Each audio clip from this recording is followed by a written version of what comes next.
So, I just watched a viral Christian interview claiming that UFOs, UAPs, are actually disembodied spirits of Nephilim. And honestly, the longer I listened, the more questions I had. Because apparently now, demons need aerospace engineering, which was new to me. So I guess somewhere between Genesis and Lockheed Martin, the Nephilim figured out advanced propulsion systems. Because according to this theory, these are disembodied spirits that somehow also operate physical craft, aerial vehicles, radar visible objects, and apparently interdimensional air traffic control. So I'm sitting there thinking, wait, I thought they were spirits. Now, to be fair, let's explain the actual theory. This idea mostly comes from interpretations of Genesis 6 and writings like the Book of Enoch. The theory says that the Nephilim were hybrid beings produced by fallen angels and humans.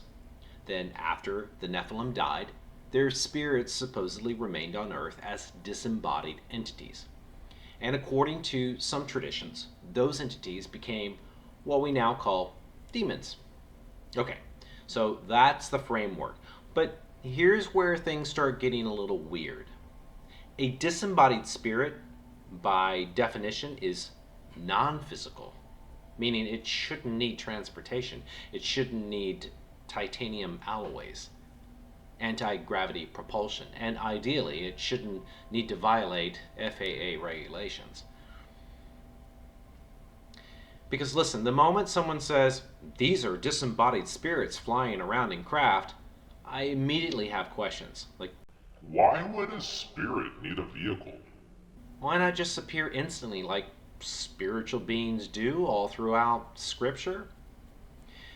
Angels in the Bible never show up like, hey, be not afraid, but also please excuse the exhaust and the electromagnetic interference. It doesn't make sense. And another thing I keep thinking while watching this interview is, has Christianity ever taught this before modern UFO culture?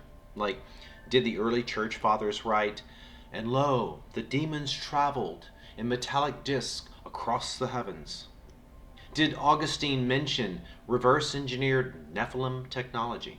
Did the Apostle Paul warn the churches about interdimensional tic tacs? No, they didn't, because biblically, spiritual beings, they appear, disappear, communicate, influence, deceive. But nowhere in Scripture do we see demons piloting what sounds suspiciously like a Marvel movie. Now, honestly, I think this reveals something much bigger. A lot of modern Christians may be unintentionally blending Scripture, conspiracy culture, science fiction, internet mythology, and Hollywood imagery into one giant end-time smoothie, if you will. Listen, and once that happens, every light in the sky becomes a demon. Every unexplained object becomes spiritual warfare, and suddenly Nephilim apparently have better technology than the Pentagon. Now look, I'm not dismissing spiritual realities. Christianity absolutely teaches spiritual beings exist, but I do think we should slow down before confidently declaring, yep, definitely Nephilim ghosts and flying spacecraft.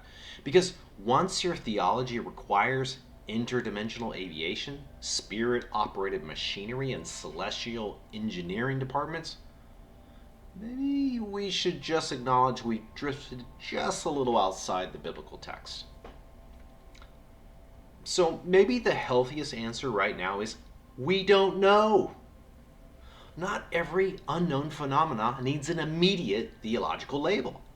And honestly, there's nothing wrong with saying, hey, that's interesting, but I'm not ready to call it a demon with a pilot's license.